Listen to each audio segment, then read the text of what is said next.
대한민국 캡틴 손흥민이 일정을 마치고 다시 토트넘 캡틴으로 복귀길에 올랐습니다. 11월 A매치 기간 동안 조별리그 2경기를 출전해서 정말 다 보여줬는데요. 싱가포르를 상대로 멋진 원더골을 기록했고 중국 원정에서는 멀티골과 어시스트를 포함해 3득점에 모두 관여했습니다.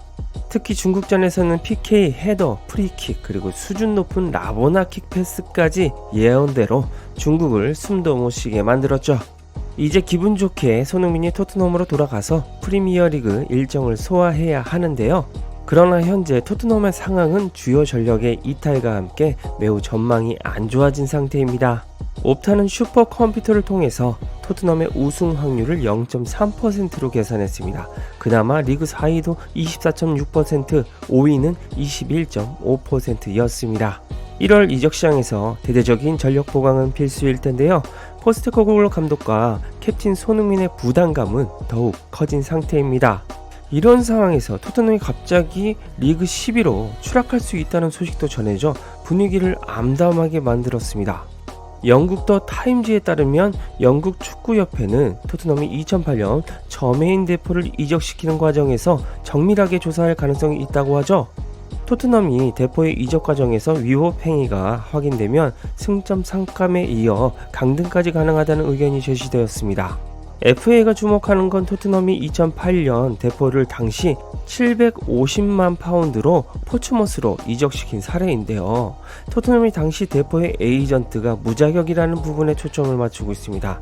이건 엄연한 위법 사항이기 때문이죠. FA는 무자격 에이전트와의 거래에 대한 엄격한 처벌을 내린 전례가 있습니다. 루턴타운이 관련 규정 위반으로 승점 10점이 삭감되기도 했습니다. 현재 토트넘은 이 사안에 대해서 공식 입장 언급을 거부한 것으로 알려져 있습니다. 아니 부상에 징계에 승점 삭감 이슈까지 토트넘한테 악재는 왜 한 번에 쏟아지는지 모르겠습니다. 저도 3년 전부터 악재가 쏟아져서 참 이런 상황에 포스테코글루 감독이 굉장히 스트레스를 받지 않을까 생각했는데요. 그러나 이 감독은 저의 예상을 깨는 감독이었습니다. 정말 보기 힘든 철학과 성격을 지닌 인물이었죠.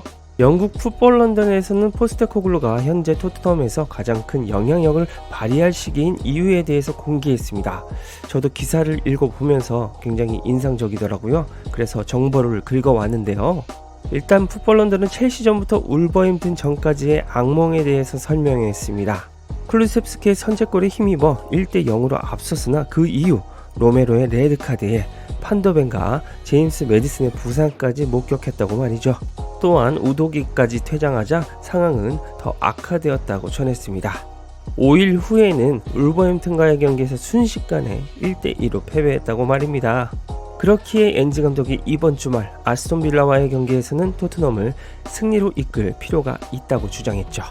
이제 부상으로 몇 선수가 없고 비스마와 로메로가 한 경기와 2경기 출장 정지를 통해 없는 상황입니다. 그런데도 풋볼 런던이 주목한 것은 신기하게도 엔지 감독이 이 역경을 즐기고 있다고 말했는데요. 모든 사람들의 시선이 자신에게 쏠릴 때 오히려 영향력을 끼칠 수 있다고 인정했습니다. 아스톤 빌라전을 앞둔 포스테코글루의 인터뷰는 이러했습니다. 누군가에 설명하려 했는데 시즌 시작은 꽤 좋았다. 12경기 2번의 패배, 선두에게 2점 차로 뒤졌다. 아니면 우리가 마지막 2경기에서 졌다고 말할 수도 있고 우리 선수는 줄어들었으며 시즌을 풀어야 하며 모든 것이 재앙이었다. 현실은 그것이 그 사이 어딘가에 있다는 것이다 라고 말했습니다. 엔지 감독은 현실은 현실대로 냉정하게 받아들이는 모습을 보였네요. 그런데 대처하는 방식에 대한 가치관은 달랐습니다. 우린 훌륭한 출발을 했다. 우리의 플레이, 훈련, 총명한 스텝, 새로운 선수들은 해왔던 방식에 큰 변화가 있었다. 그런 모든 종류의 것들 말이다. 그 역동성이 얼마나 빨리 제자리에 올지 모른다. 나는 그들이 어떻게 받아들였는지에 대해 정말 만족한다고 했습니다. 일단 자신과 일하는 스텝 그리고 선수들에 대한 신뢰감을 보이는 모습입니다. 확실히 토트넘이 2연패를 했지만 다른 시즌들과 다르게 선수들의 마음가짐에는 파이팅이 넘쳤습니다. 그리고 엔지 감독의 철학의 핵심은 그 뒤의 인터뷰였는데요. 내 생각에 중요한 건 그런 시기들이 오지 않길 원하지만 오게 되면 내가 가장 큰 영향을 미칠 수 있다는 것이다. 내가 무엇을 하는지, 어떤 결정을 하는지, 어떻게 말하는지, 어떻게 행동하는지 등 모든 사람이 나를 주시하고 있다. 내부적으로 외부적으로 모두가 나를 보고 있다라고 했죠. 그러면서 당신들은 이런 상황이 있고 싶지 않은 만큼 이상하게도 나는 그걸 정말로 즐긴다고 황당한 발언을 내뱉었습니다. 와, 콘테 감독이었으면 벌써 선스탑부터 하면서 이 팀은 우승할 멘탈리티가 없다며 비판하기 바빴을 텐데 말입니다. NG 감독이 이 상황을 즐기는 이유는 뭘까요? 내가 일을 하고 싶어하는 방식에 있어서 내가 어떤 강한 믿음을 가지고 있는지를 알고 있고, 이제 모든 사람들은 내가 무엇에 대해 무엇을 하고 있는지, 그리고 선수들, 스태프, 클럽의 사람들, 클럽 밖에 있는 사람들로부터 내가 원하는 걸 정확하게 볼 것이기 때문이다. 야, 이건 정말 사고방식 자체가 아예 다릅니다. 일단 자신의 축구 철학에 대한 상당한 믿음이 있고, 그 믿음이 있는 걸 모두가 알고 있다는 겁니다.